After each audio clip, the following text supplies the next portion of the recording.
Indian നാവികസേനയുടെ അഭിമാന ദൗത്യമായ നാവിക സാഗർ പരിക്രമയുടെ രണ്ടാം ദൗത്യത്തിന് ഒക്ടോബർ 2-ന് തുടക്കമാകും.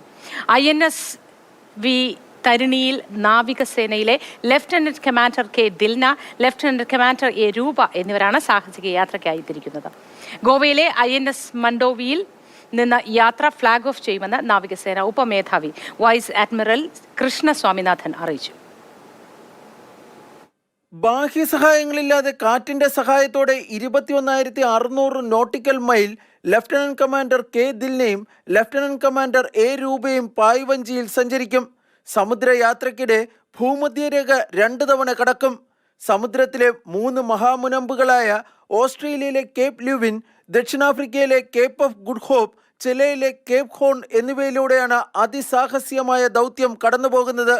ലോകത്തെ ഏറ്റവും ദുഷ്കരമായ സമുദ്രമേഖല എന്നറിയപ്പെടുന്ന ഡ്രേക്സ് പാസേജിലൂടെയും നാവികസാഗർ പരിക്രമയുടെ രണ്ടാം ദൗത്യം കടന്നുപോകും.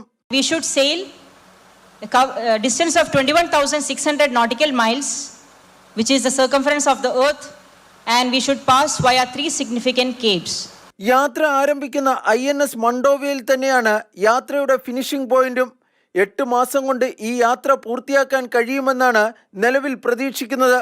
എന്നാൽ ഇക്കാര്യത്തിൽ കാലാവസ്ഥ ഒരു പ്രധാന ഘടകമാണ്.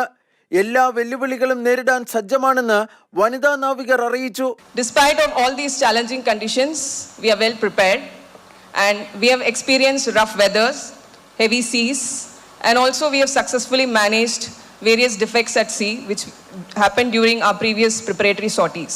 ഗോൾഡൻ ഗ്ലോബ് റേസ് ഹീറോയും റിട്ടയർഡ് മലയാളി നാവികനുമായ അഭിലാഷ് ടോമിയുടെ കീഴിലാണ് ലഫ്റ്റനന്റ് കമാൻഡർ കെ ദിൽനയുടെയും ലഫ്റ്റനന്റ് കമാൻഡർ എ രൂപയുടെയും പരിശീലനം. മാതൃഭൂമി ന്യൂസ്, ഡൽഹി.